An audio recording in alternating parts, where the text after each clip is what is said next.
হলুদ, সাদা, লাল সহ রং বেরঙের শাড়িতে খোপায় ফুল গুজে রঙিন সাজে নিজস্ব সংস্কৃতির ছন্দময় নাচের জৌলুস মাঠ জুড়ে। নাচগানের মধ্য দিয়ে পালিত হল সমতলের ক্ষুদ্র নৃগোষ্ঠীর সবচেয়ে বড় কারাম উৎসব। নওগাঁর মহাদেবপুর নাটশাল মাঠ জুড়ে তরুণ তরুণীদের নান্দনিক এ উৎসবের আমেজ ছড়িয়ে পড়ে, যা দেখতে ভিড় করেন হাজারো দর্শনার্থী। প্রকৃতির দুর্যোগ থেকে ফসল রক্ষা ও নিজেদের সুখ সমৃদ্ধি প্রার্থনা শেষে আবাল বিদ্যা তরুণ তরুণী হাতে হাত রেখে এই উৎসবে নেচে গিয়ে পালন করেন। প্রতি বছর সমতলের ক্ষুদ্র নৃগোষ্ঠীর অন্তত 18টি সম্প্রদায় এই উৎসব পালন করে থাকেন।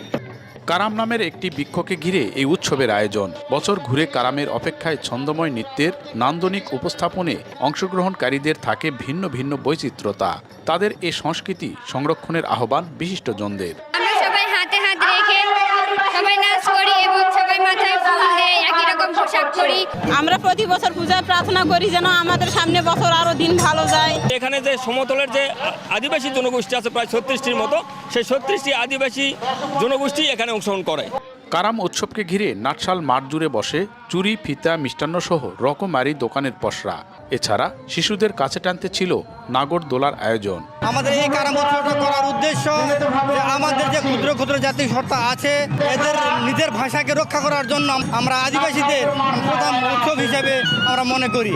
1950 সালের রাষ্ট্রীয় অধিগ্রহণ ও প্রজাস্বত্ব আইনের 97 ধারাতে কিন্তু বলা আছে যে আদিবাসীর সম্পত্তি কেউ যদি জবরদখল করে, কেউ যদি জোর করে গ্রহণ করে, তাহলে বলা হচ্ছে যে সরকার নিজ উদ্যোগে সম্পত্তি উদ্ধার করে আবার ওই আদিবাসীর কাছে ফেরত দেবে।